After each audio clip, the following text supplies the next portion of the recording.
Welcome to this explainer. Today we're taking a gripping journey back to the very dawn of recorded Chinese history. We're going to dig into the records of Sima Qian, the legendary ancient historian, to uncover the story of China's very first dynasty, the Xia. And, this isn't just your standard story of kings and battles.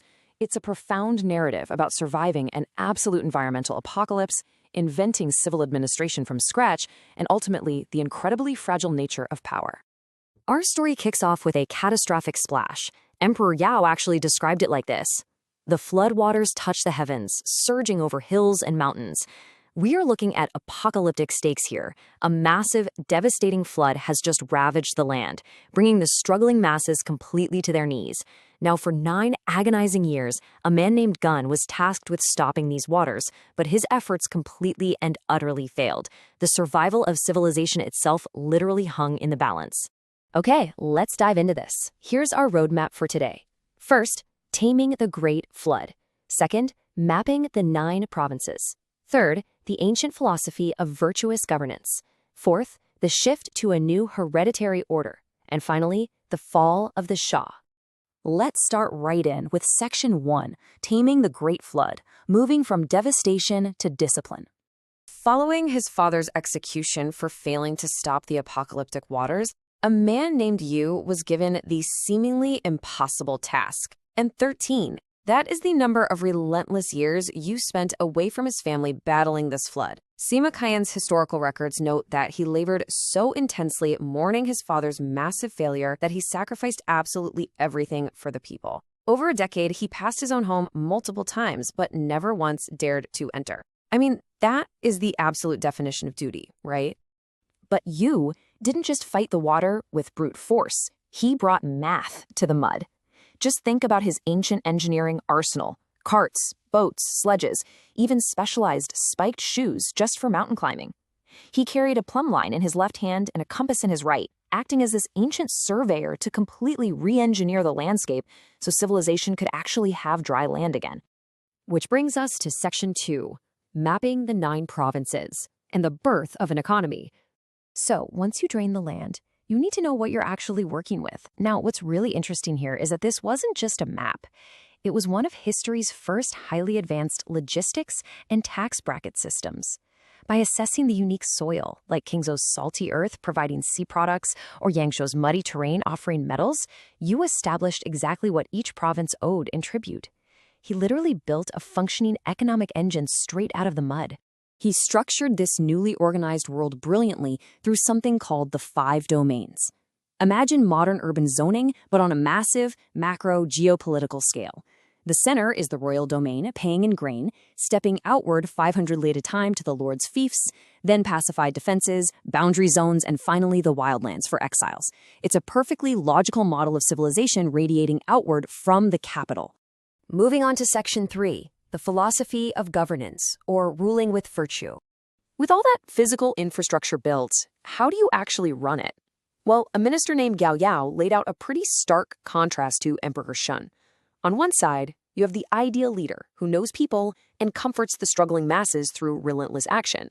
On the other side, the clever sycophant. Gao Yao warned that empty talk, flattering words, and political maneuvering cause societal ruin. Sound familiar today? True governance requires tangible, virtuous action. And what does that virtue actually look like in practice? It's a delicate balancing act. Generous yet strict, gentle yet firm, courageous yet just. It requires daily reflection and unwavering consistency. Emperor Shun was so incredibly impressed by Yu's dedication to these exact virtues, proven, of course, by his 13 years of selfless work, that he decided to pass the throne directly to Yu. The right to rule was based entirely on merit, not birth. That takes us right into Section 4, a new hereditary order, where the mandate shifts. The ultimate test of this meritocracy came when Yu the Great finally died. Following tradition, he chose a highly capable minister, Yi, to succeed him. But there was a problem. Yi lacked deep political influence. Instead, the lords of the realm basically bypassed him entirely and flocked to Yu's son, Qi, declaring, "Our lord is the son of Emperor Yu." So the crucial point is this exact moment marks a massive paradigm shift in human history. Power transitioned from a true meritocracy earned by saving people to a hereditary bloodline. Which brings us right to Section 5, the fall of the Xia and the decay of virtue. Because, once rulership became a birthright, the unraveling was pretty much inevitable. Let's trace this dynastic speed run. We start with Yu's absolute self-sacrifice. Then his son Qi consolidates power through military force. Fast forward a few generations, and we hit King Kanja, who, and Sima Qian literally recorded this, abandoned practical governance because he became absolutely obsessed with magic and trying to raise dragons. Yeah, dragons. Virtue was rapidly decaying, leaving us to the absolute bottom of the barrel, the reign of King Ji. King Ji was the complete antithesis of Yu. He abandoned virtue entirely. He used military force to harm the very masses his ancestors had literally saved from the floods. And then he made a fatal political miscalculation. He imprisoned a highly respected, virtuous leader named Tang. The damage was done. The lords of the realm rallied behind Tang, rose up, and defeated Ji at Mingtao, officially ending the Xia and starting the Shang Dynasty. And this brilliantly illustrates the tragic irony of the whole Xia Dynasty. Think about it. At the start, Yu the Great, who suffered for 13 years, built canals and denied himself every comfort just to save the world. At the end, his distant descendant, King Ji, who selfishly abused his power, ignored the suffering of his people, and ultimately lost the entire realm.